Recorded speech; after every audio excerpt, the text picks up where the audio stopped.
Boa noite. Antes de tudo, é uma satisfação poder ter esse momento com vocês para compartilhar a vida e a trajetória de um escritor castanhalense. Eu imagino que grande parte de vocês é castanhalense. Então eu sou conterrâneo de vocês, nascido aqui, parido aqui, não sei se morrerei aqui, mas sou castanhalense. Então a minha trajetória é a trajetória de um autor da terra. Um autor que há 20 anos tem se dedicado à produção literária. Antes de entrar na minha vida, rapidinho, eu quero agradecer e parabenizar a escola, os professores envolvidos, diretor que também é meu confrade da Academia Evangélica de Letras do Pará, professora Elisiane, professora Lia, todo o corpo docente envolvido nesse projeto. E parabenizo também os alunos, viu? Fiquei encantado com a forma apaixonada como eles falaram da literatura, de autores, da própria vida, porque tinha uma sala que a dinâmica era autobiografia. Então eu fiquei empolgadíssimo, parabenizo os pais, eu sei que isso é fruto também da família, né, da proximidade da família, desse apoio da família. Porque um aluno só vai se tornar um leitor, em primeiro lugar, porque antes de você ser escritor, você tem que ser leitor. Ele só vai se tornar um leitor com o apoio da família, que permite que ele tenha acesso a livros, que ele tenha acesso à literatura. Um escritor usa a literatura para contar histórias. Então, no final das contas, o livro, a literatura, a leitura é sobre contar histórias. E contar histórias, não sei se vocês vão concordar comigo, é uma das maiores características do ser humano. Nós gostamos de contar histórias. Não precisa ser a história ficcional, escrita, mas nós gostamos de contar a história. Pensa numa coisa que agrada a gente, é quando a gente conta sobre a nossa vida, nosso passado, nossa história, nossa luta, o que nos trouxe até aqui. Então tudo isso é contar a história. Na Amazônia, nós temos como característica a oralidade, ou seja, muitos de nós cresceram ouvindo histórias, principalmente a minha geração, 40 mais, 30 mais, a gente ainda tinha essa tradição de à noite ouvir do avô, da avó, uma contação de histórias.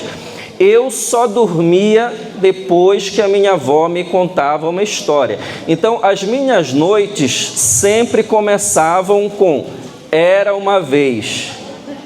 Na maioria das vezes eu dormia porque a história estava tão boa que eu ia me empolgando, e criança dorme mesmo. Mas eu me lembro até hoje da maioria das histórias que a minha avó me contava. E eu confesso a vocês que eu sinto saudade desse tempo, porque hoje nós estamos num tempo mais tecnológico, onde as próprias crianças à noite já querem o celular e o joguinho, e o avô e a avó também. Que bom que a gente procure preservar ainda essa relação de contar história, porque isso é uma relação que a gente cria com o filho, com o neto, com o outro, e a gente vai se aproximando através dessas histórias.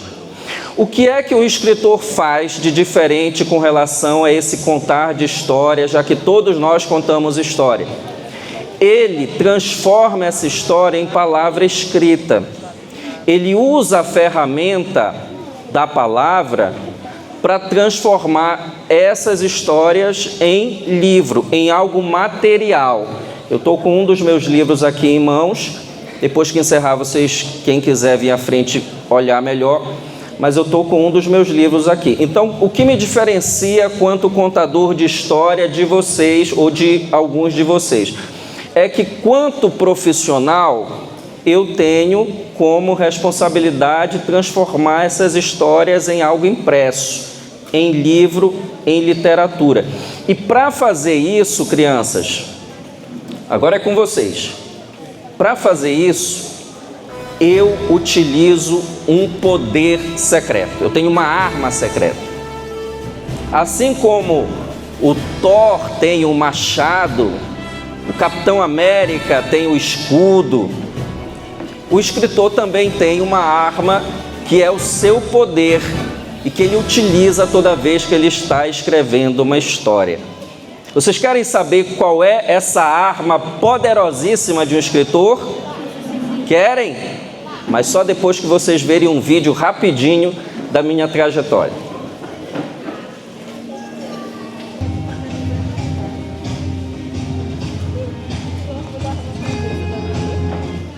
Passa um filme na minha própria cabeça, que isso aí são 20 anos construindo esses momentos, tanto em Castanhal quanto em outros municípios.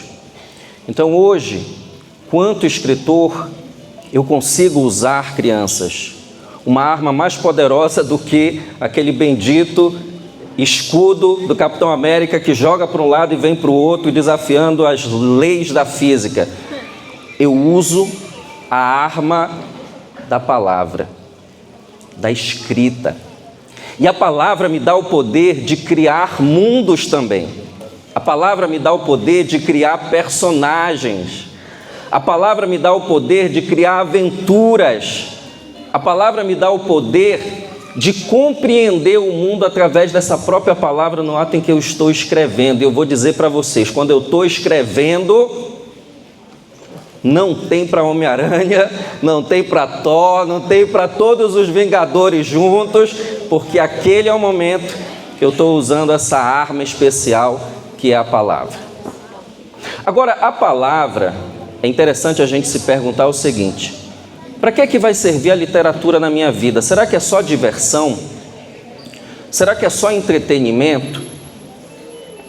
Não.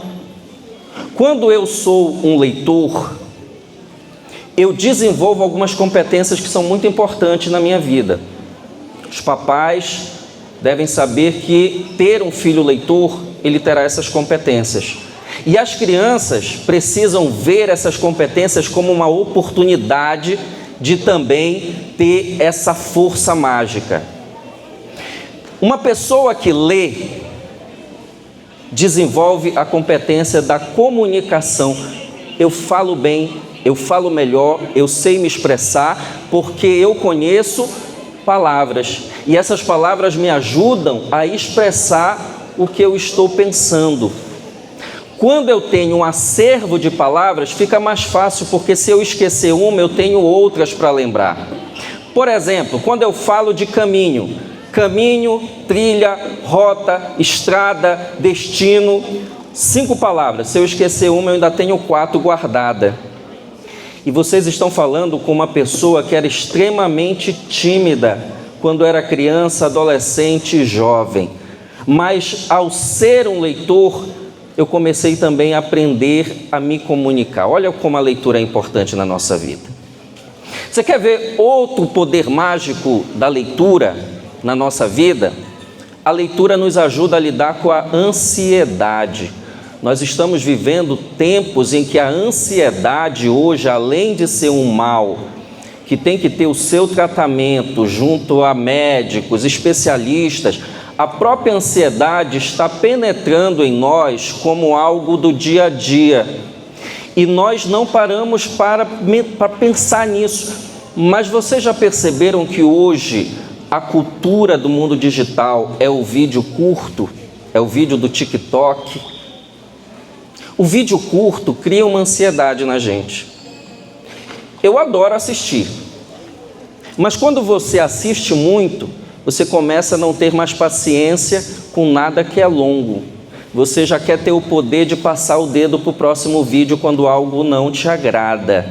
Isso vai criando uma ansiedade, porque a gente não quer mais demorar em nada. A leitura é um desafio porque nos obriga a começar da página 1 e ir até a página final da história. Ela nos ajuda a quietar, ficar calminho, a embarcar naquela história, a ter um relacionamento a longo prazo com algo. Ou seja, vai nos ajudando também a lidar com a ansiedade. Você quer ver uma outra competência? A leitura na nossa vida nos ajuda a formar o nosso senso crítico. Ou seja, a gente começa a entender o mundo, a entender melhor os mecanismos do mundo, a gente começa a se preparar para o futuro. Cada criança aqui já deve ter um sonho. Para esse sonho que você tem, ou que o seu papai e a sua mamãe têm, você vai precisar de leitura. Ah, eu não gosto de poesia, não gosto de romance, mas você vai ter que ler. Deixa eu lhe passar essa informação. A leitura vai te acompanhar para o resto da sua vida. A gente só precisa tornar isso em algo agradável e prazeroso. E a última competência que eu quero destacar para vocês nessa fala breve. A leitura nos ajuda a construir um mundo mais inventivo e criativo. Vocês sabiam que a leitura influencia a criatividade das crianças, a nossa criatividade? A China tem hoje os melhores produtos tecnológicos do mundo. Agora, há 20, 30 anos eles não tinham. Eles tinham bons produtos, mas eles não tinham produtos inventivos e criativos. E eles estavam preocupados com isso. Havia uma lei na China, na época, que proibia a literatura de ficção científica, aquela literatura mais ligada à imaginação. Sabe o que a China fez? Preparou uma equipe de especialistas e enviou aos Estados Unidos para verificar por que os Estados Unidos tinha empresas e negócios que eram criativos e a China só tinha qualidade, mas não tinha nada inventivo. E ao final dessa pesquisa, sabe o que eles descobriram? Que as maiores mentes por trás da tecnologia americana, Elon Musk, o Bill Gates, o Mark Zuckerberg, todos eles adoravam ficção científica e eram leitores de ficção científica e de literatura que mexia com a imaginação quando eles eram crianças. Aí os pesquisadores voltaram e decretaram que a China passaria a investir em literatura criativa. O resultado disso hoje, as empresas mais inovadoras são da China. Alibaba, TikTok, DJI, Baidu, e elas dominaram o mercado com algo inventivo e criativo, porque começaram a investir na imaginação e na leitura imaginativa para as crianças e a geração deles. Então, a leitura é importantíssima. E eu vou finalizar esse meu momento de fala com vocês com uma metáfora de um grande escritor. Eu vou pedir só que coloque, aliás, já está aqui, um grande escritor chamado Umberto Eco. Humberto Eco tem uma metáfora chamada de o passeio no bosque. Ele diz que a leitura, a literatura, é como, vejam bem, é como passear em um bosque. Segura aqui para mim, professora, por favor. Só segurar aberto. É como passear em um bosque. Só que dentro desse bosque, quando você entra, você encontra muitos caminhos, Humberto Eco usa essa expressão, que se bifurcam. O que é um caminho que se bifurca? É um caminho que te mostra dois caminhos. Sabe, vocês já viram aquele caminho que se separa em dois? E aí você tem que tomar uma decisão de para onde você vai. Quando você entra nesse bosque, você vai encontrar perigos dentro dele. Porque bosques também têm animais selvagens, tem desafios. Você pode de repente se perder se você não conhecer aquele local. Então o mundo da leitura, o mundo da literatura é como entrar num bosque. Toda vez que você desafia o seu filho a ser um leitor e toda vez que você é um leitor, você está entrando em um mundo onde você precisa está preparado para entrar. E aí eu vou pegar essa metáfora e utilizar para a vida. A vida também pode ser um bosque, cheio de desafios, cheio de perigos, cheio de momentos em que você vai ter que tomar a decisão de ir para um lado ou ir para o outro. E eu vou dizer uma coisa para vocês. Quem é leitor, quem tem uma vida de leitura, e eu falo por experiência própria, está mais preparado para entrar nesse bosque e ir enfrentando os desafios que a vida apresenta. Então, se eu, escritor castanhalense, puder fazer um pedido para vocês, incentivem e continuem incentivando. Parabéns para a escola. Continuem incentivando os seus filhos a serem leitores, porque ler é abrir uma porta para o futuro deles. O meu filho está aqui, é aluno da escola, e eu sempre digo para ele que nós temos 3 poderes que nos ajudam em pelo menos 50% a 60% de tudo que nós formos construir na nossa vida: liderar bem, falar bem e escrever bem. E esses 3 caminhos passam pela leitura. Muito obrigado.